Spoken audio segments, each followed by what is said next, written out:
విశాఖపట్నం జిల్లా సింహాచలంలో ఘోర ప్రమాదం జరిగింది.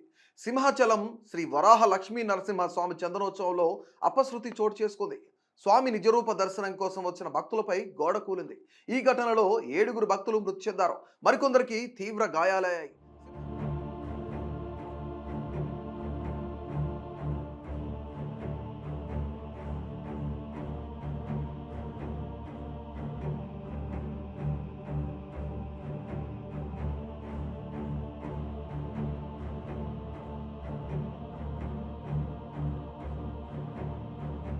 సింహాచలంలో మంగళవారం అర్ధరాత్రి దాటిన తర్వాత భారీ వర్షం కురిసింది. దీంతో సింహగిరి బస్టాండ్ నుంచి ఎగువకు వెళ్లే మార్గంలో షాపింగ్ కాంప్లెక్స్ సమీపంలోని రూపాయల టికెట్ క్యూ లైన్ పై సిమెంట్ గోడ కూలింది. ఈ ప్రమాదం జరిగిన వెంటనే పోలీసులు, రెస్క్యూ బృందాలు రంగంలోకి దిగి సహాయక చర్యలు చేపట్టాయి. ఈ ప్రమాదంలో గాయపడిన వారికి చికిత్స నిమిత్తం ఆసుపత్రికి తరలించారు.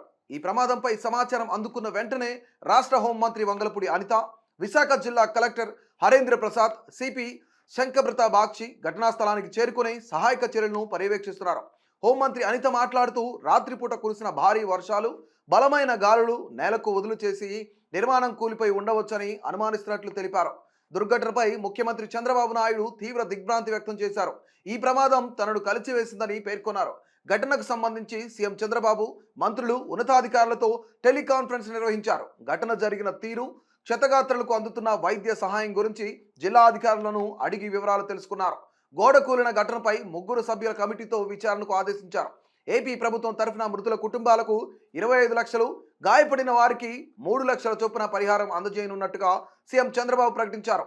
ఈ ప్రమాదంలో గాయపడిన వారికి మెరుగైన చికిత్స అందించాలని అధికారులను ఆదేశాలు జారీ చేశారు. బాధిత కుటుంబ సభ్యులకు దేవాదాయ శాఖ పరిధిలోని ఆలయాల్లో అవుట్సోర్సింగ్ విధానంలో ఉద్యోగ అవకాశం కల్పించాలని చెప్పారు.